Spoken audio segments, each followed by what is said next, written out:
The moment my new boss didn't look up from his laptop when I walked into the room, I knew exactly where this was going. I've been in aerospace long enough to read a room the way other men read weather.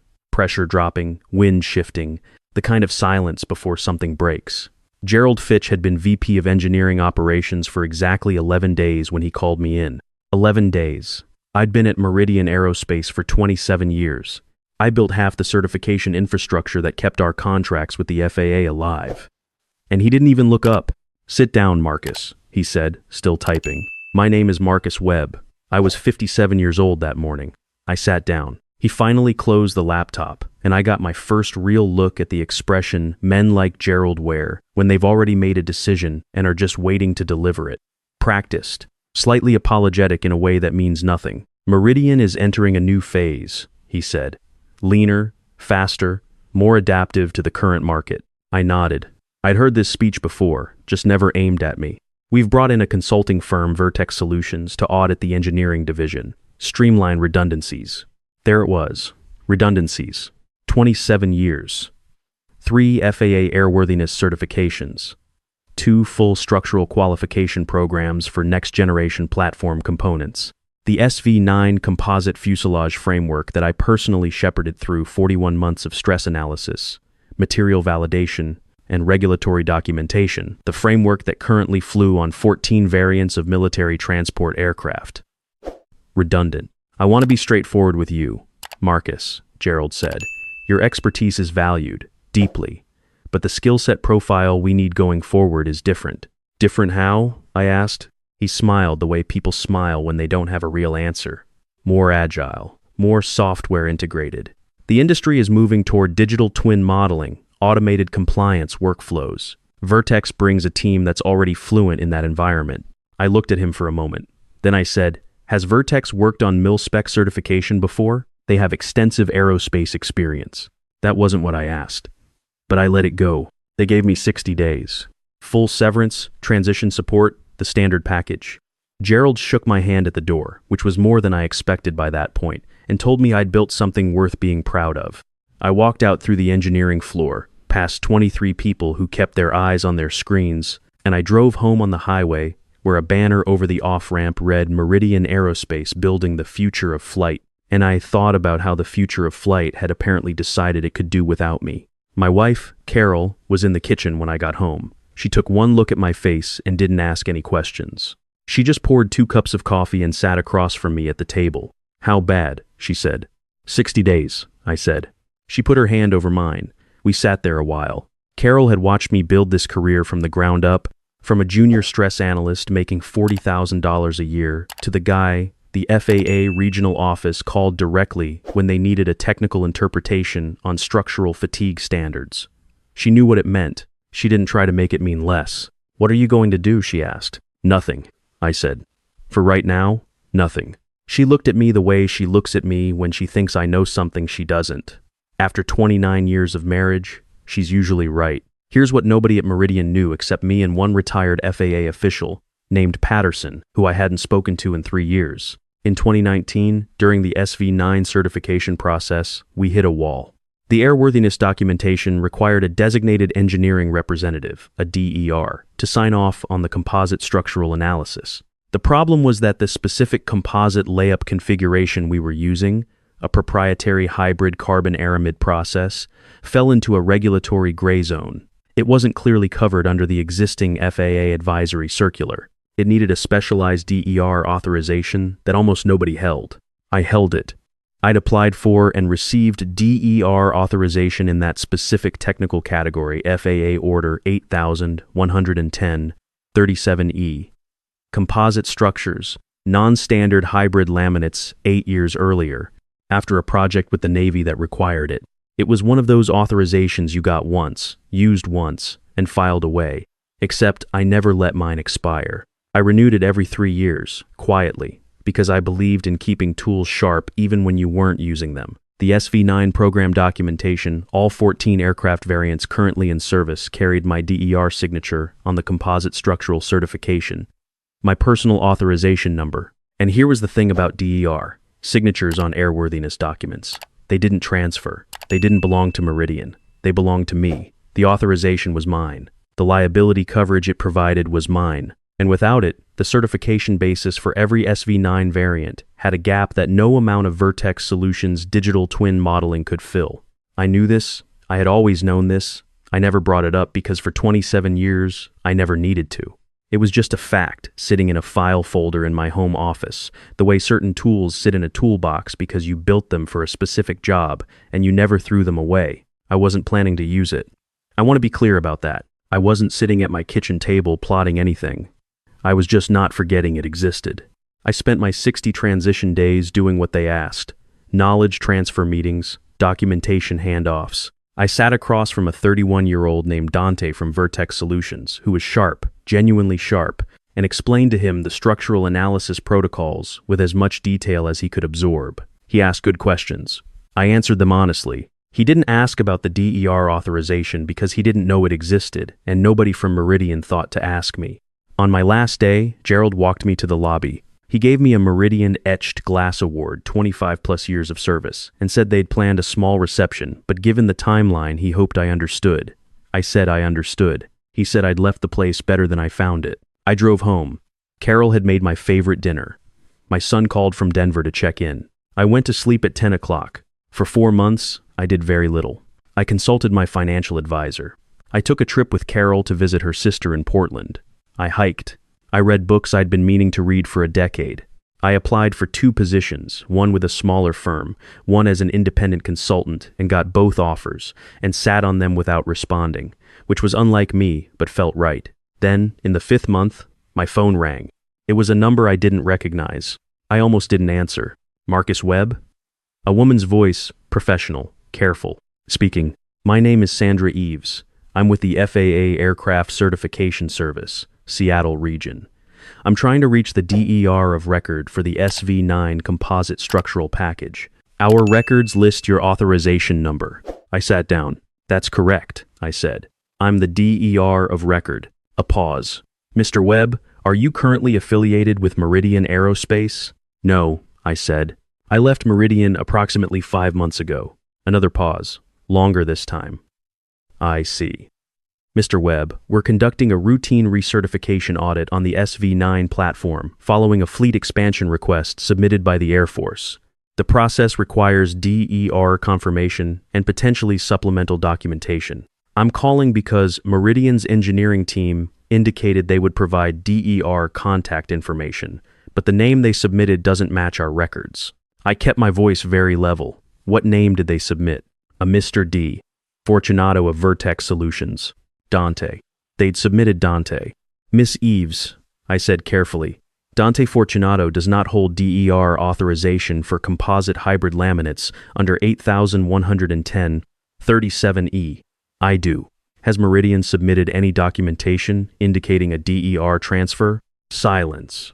The kind of silence that means someone is looking at a screen and seeing something they didn't expect. There is no transfer of record, she said. Then, I'm still the DER of record, I said, and I'm no longer employed by Meridian. What happened next took about 3 weeks to fully detonate, but I'll give you the shape of it. The Air Force fleet expansion request required FAA recertification sign-off. Recertification required DER confirmation.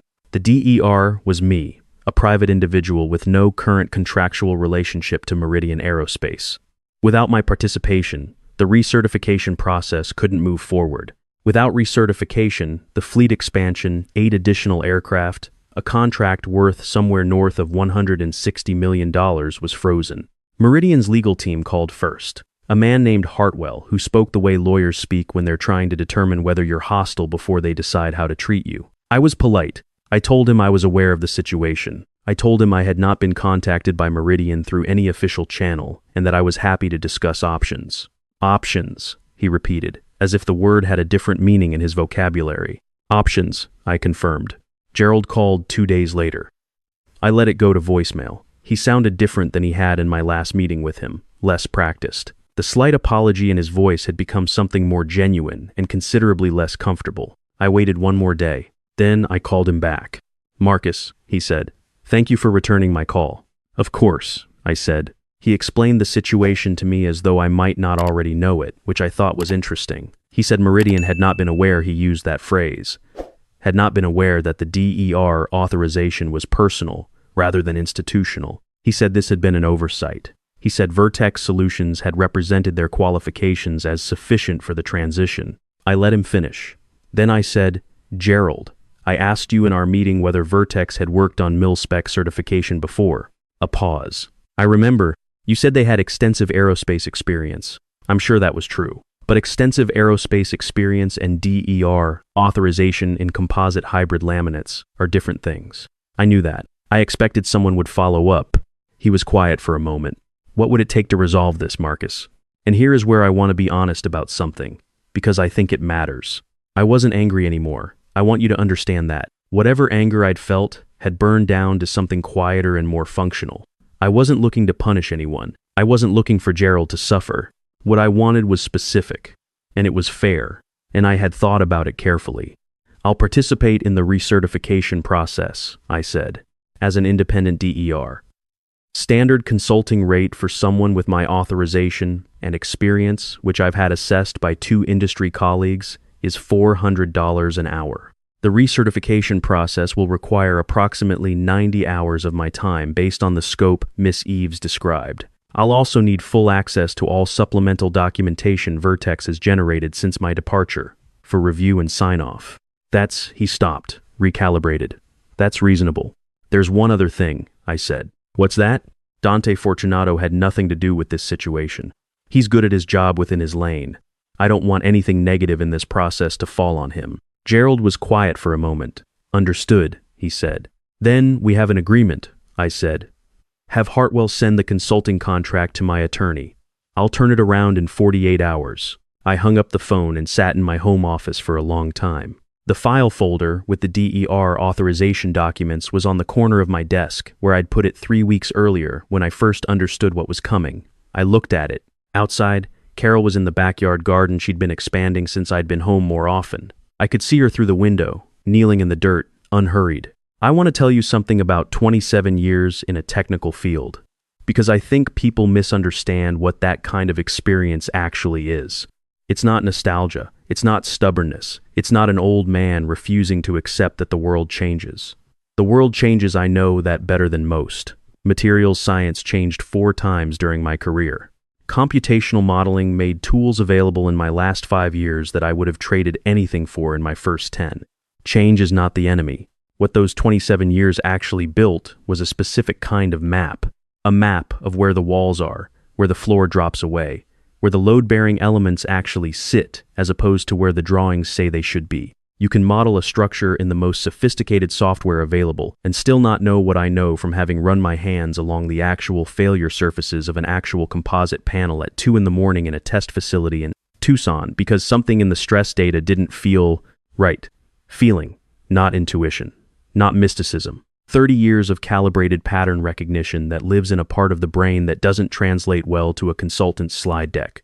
Gerald Fitch wasn't stupid. I want to be fair to him too. He was doing what companies increasingly do, optimizing for the visible, the measurable, the transferable. My DER authorization was not visible in any report he'd been handed. My institutional knowledge of the SV9 certification basis was not measurable in any metric Vertex had been asked to capture. What was visible was my salary, my seniority, my age, and the assumption that everything in my head could be extracted and handed to someone cheaper and faster. The assumption was wrong, not because I hid things. I didn't hide anything. I answered every question Dante asked, honestly and completely. The problem was that neither Gerald nor Vertex knew the right questions to ask, and nobody had thought to simply sit down with me and say, "Is there anything we might be missing?" Nobody asked. The recertification process took 11 weeks. I worked out of my home office and drove to the FAA regional facility in Seattle twice for in-person review sessions. Miss Eves was professional and thorough. Dante participated in 3 of the remote sessions. And I'll say again that he was genuinely capable. He just hadn't known what he didn't know, which is the most dangerous kind of not knowing there is. I submitted my final documentation package on a Tuesday afternoon in March. Miss Eves confirmed receipt and told me the review timeline for Air Force approval was approximately 3 weeks. The fleet expansion contract, she said, should be able to proceed on schedule. I billed Meridian for 93 hours. Gerald sent me a brief email the week after my final submission. He said he appreciated my professionalism throughout the process. He said the board had expressed that as well. He said he hoped there were no hard feelings. I read the email twice. Then I wrote back 3 sentences. I said I appreciated the opportunity to contribute to a program I'd helped build. I said I had no hard feelings. I said I wished Meridian continued success. I meant all of it. Carol asked me that evening if I felt like it was over. I thought about the question for a minute. It's not over in the way a fight ends, I said. It's more like I built a thing, and the thing still exists, and it still works, and that doesn't change regardless of whether my name is still on the org chart. She nodded slowly. But they know now, she said. What they missed. They know what they missed, I agreed. Whether that changes anything going forward is up to them. She poured wine and we sat on the back porch while the sun went down behind the ridge, and I thought about something my first engineering mentor told me 30 years ago, a man named Howard Briggs who'd been building aircraft structures since before I could drive. He said the most important thing in this business wasn't brilliance, it wasn't even experience. It was the habit of asking, what am I not seeing? What question haven't I thought to ask yet? He said the engineers who scared him were the ones who stopped asking that question because they believed they already knew enough. I spent my career trying not to be one of those engineers. I accepted the independent consulting position the following month. The firm was smaller than Meridian, but the work was interesting, and they asked me questions I hadn't been asked in years, not because Meridian people weren't smart, but because, at a certain point in a long tenure, people stop asking the expert to explain himself. They just assume the answer is covered. Sometimes it is, sometimes it isn't, and the gap sits quietly in a file folder until someone else needs the room. My son came to visit in April. He works in renewable energy infrastructure, a completely different world from mine, but the same fundamental discipline underneath. You are building things that have to work when it matters, that carry consequences if they don't, and that require someone to understand not just the model, but the physical reality the model is trying to represent. We talked about this over dinner, the 3 of us, and my son said something I've thought about since. He said, "Dad, the thing is, in your industry, if the structure fails, people die. That's why you can't just hand it to software." He was right. That's exactly why. Gerald Fitch left Meridian 8 months after my departure. I don't know the circumstances. I heard it from a former colleague who still worked there, and she didn't have details. I don't take satisfaction in that, and I want to be honest about why. It changes nothing about the actual problem. If Meridian replaced Gerald with someone who makes the same assumptions about what's measurable and what isn't, the problem recurs. The lesson isn't in one person leaving. The lesson, if there is one, is that institutional knowledge doesn't transfer automatically just because you write knowledge transfer process on a project plan. It transfers when you build the conditions for it to transfer, when you ask the people who hold it the right questions, when you make it safe for them to be honest about what is and isn't captured in your documentation, when you treat the departure of a 27-year veteran as a potential structural risk rather than a budget optimization. I'm not bitter. I want to end on that, because I think bitterness is easy and accuracy is harder and more useful. I was 57 years old, and I was made redundant by a man who had been in my industry for 11 days. That was the decision that was made. It happened because the metrics used to make it were incomplete. The metrics were incomplete because the people running the analysis didn't know what they didn't know. Nobody was malicious. Nobody woke up that morning planning to undermine a multi-$100 million defense contract. They just made assumptions that felt safe and turned out not to be. Here is what I know from 27 years of building things that have to fly. Assumptions that feel safe are exactly the ones that will get you. The load case you didn't consider. The material property you assumed was uniform. The certification basis you thought was transferable. You build for the cases you know. You stay humble about the cases you haven't thought of yet. And you keep your authorizations current. The SV9 composite fuselage framework is still flying. 14 variants, last I checked. The fleet expanded to 22 aircraft after the Air Force contract went through. Every one of those aircraft carries certification documentation with my authorization number on it, in a specific regulatory category, under a specific FAA order, attesting that the structural analysis was reviewed and validated by someone who knew exactly what they were looking at. That doesn't go away when you clean out your office. I think about that sometimes, on the days when the work is slow, and I'm hiking somewhere outside the city with Carol, or sitting on the porch at dusk, or reading one of those books I'd put off for a decade. I think about the things we build that outlast the conditions we built them in. The structures that keep holding weight long after the builder has moved on. The knowledge that stays resident in the system even after the person who carried it has been walked to the lobby with a glass award and a handshake that meant goodbye. I spent 30 years learning to ask, what am I not seeing? I think Gerald should have asked that question earlier. I think a lot of people should.